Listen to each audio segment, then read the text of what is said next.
Halo semua, pada pertemuan kali ini kita masih membahas tentang cara pikir sejarah, konsep cara pikir sejarah.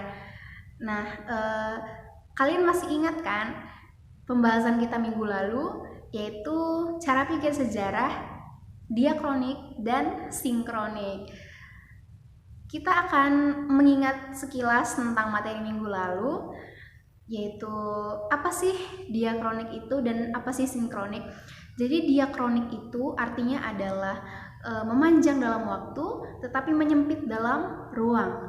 Jadi diakronik itu menceritakan suatu peristiwa berdasarkan runtutan-runtutan kejadiannya. Peristiwa-peristiwa yang saling berhubungan dan berkesinambungan atau yang disebut dengan kausalitas. Jadi peristiwa itu diceritakan secara kronologis. Contoh seperti peristiwa menjelang proklamasi. Gambar yang sudah kalian lihat pada materi sebelumnya ya. Jadi sebelum terjadinya peristiwa proklamasi itu, ada peristiwa-peristiwa sebelumnya yang terjadi secara berurutan hingga terjadinya proklamasi, dimulai dari peristiwa pengeboman Hiroshima dan Nagasaki, kemudian terjadi kekosongan kekuasaan karena Jepang menyerah kepada sekutu, kemudian dilanjutkan dengan peristiwa para pemuda memanfaatkan keadaan supaya Indonesia segera merdeka, kemudian segera dirancanglah teks proklamasi, dan hingga akhirnya dibacakanlah teks proklamasi oleh Soekarno pada tanggal 17 Agustus 1945 di lapangan Ikada. Itu contoh dari diakronik. Nah, diakronik ini berbanding dengan sinkronik. Kalau sinkronik itu artinya meluas dalam ruang tetapi menyempit dalam waktu. Artinya adalah sinkronik itu membahas suatu peristiwa dalam cakupan yang lebih luas.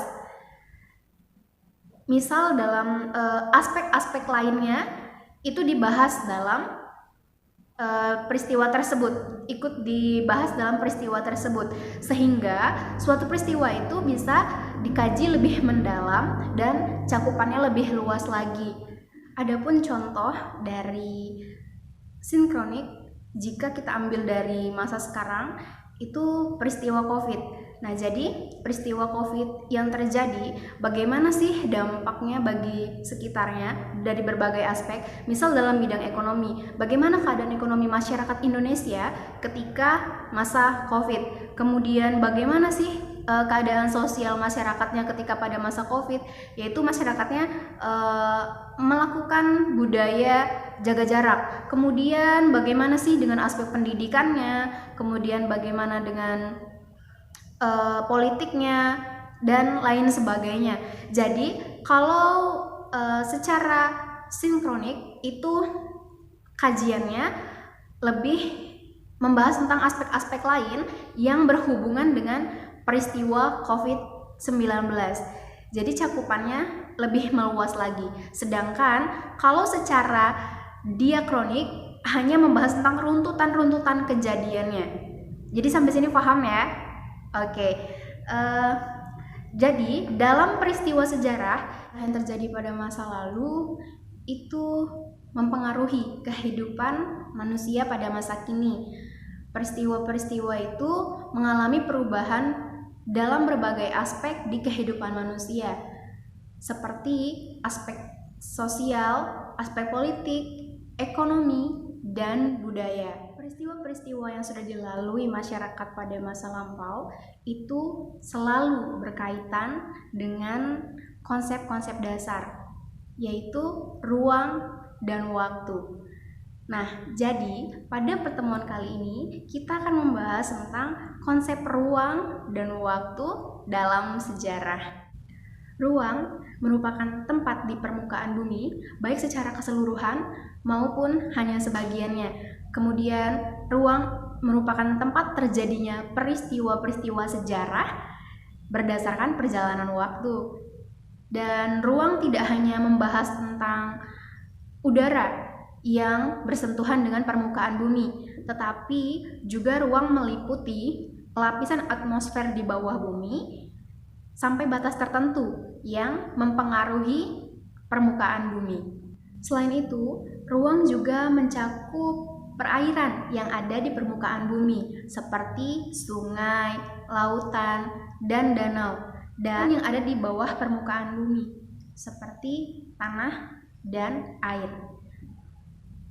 Kemudian segala organisme dan makhluk hidup juga termasuk bagian dari ruang. Dengan demikian, dapat kita artikan bahwa ruang adalah tempat dan unsur-unsur lainnya yang mempengaruhi kehidupan makhluk hidup di permukaan bumi. Kemudian yang kedua, ada konsep waktu. Konsep waktu artinya adalah pembabakan atau pembagian peristiwa-peristiwa masa lalu yang sangat panjang menjadi beberapa zaman, menjadi beberapa tingkatan. Contoh, pada zaman praaksara itu ada zaman batu. Zaman batu dibagi menjadi beberapa tingkatan. Zaman batu tua atau Paleolitikum, zaman batu tengah atau Mesolitikum, zaman batu muda atau Neolitikum. Jadi berdasarkan konsep waktu dibagi menjadi beberapa tingkatan sesuai dengan urutan zamannya. Nah, kemudian sehubungan dengan konsep waktu dalam ilmu sejarah menurut Kunto Wijoyo terbagi menjadi dalam 4 hal. Yang pertama perkembangan, yang kedua kesinambungan, yang ketiga pengulangan, dan yang keempat perubahan. Nah, peristiwa sejarah disebut mengalami pengembangan apabila suatu masyarakatnya mengalami perubahan dari bentuk satu ke bentuk yang lainnya, atau yang biasanya berubah dari bentuk yang sederhana menjadi ke lebih kompleks. Kemudian mengalami kesinambungan apabila suatu masyarakatnya itu mengadopsi lembaga-lembaga lama. Contohnya, pada masa kolonial itu masyarakatnya melakukan kebiasaan-kebiasaan lama seperti menarik upeti atau menarik pajak bagi raja-raja. Sementara itu dapat dikatakan pengulangan apabila suatu peristiwa tersebut terjadi lagi pada masa berikutnya. Misal pada abad 17 dan 18 VOC adalah sebagai pusat dagang besar pada masa Belanda, dan hingga saat ini kita masih bisa melihat perusahaan-perusahaan asing yang berada di negara kita. Sedangkan dikatakan perubahan apabila dalam suatu masyarakat terjadi perkembangan secara besar-besaran dalam waktu yang relatif singkat. Nah, perubahan ini dipengaruhi karena adanya pengaruh dari luar. Misalkan gerakan nasionalisme di Indonesia itu sering dianggap sebagai gerakan kepanjangan dari gerakan romantik di Eropa. Nah, kemudian bagaimana sih keterkaitan antara konsep ruang dan waktu dalam sejarah? Jadi, ruang dan waktu dalam sejarah merupakan konsep penting yang tidak bisa dipisahkan dari kehidupan manusia. Karena setiap manusia melakukan aktivitas itu memerlukan ruang, memerlukan tempat untuk manusia itu melakukan segala aktivitas. Sedangkan waktu sudah pasti mengiringi segala aktivitas apapun yang akan dilakukan manusia. Jadi konsep ruang dan waktu memang dua unsur yang tidak bisa dipisahkan. Sampai di sini dulu pembahasan kita hari ini ya. Semoga kalian bisa memahaminya. Terima kasih, sampai jumpa di pertemuan berikutnya.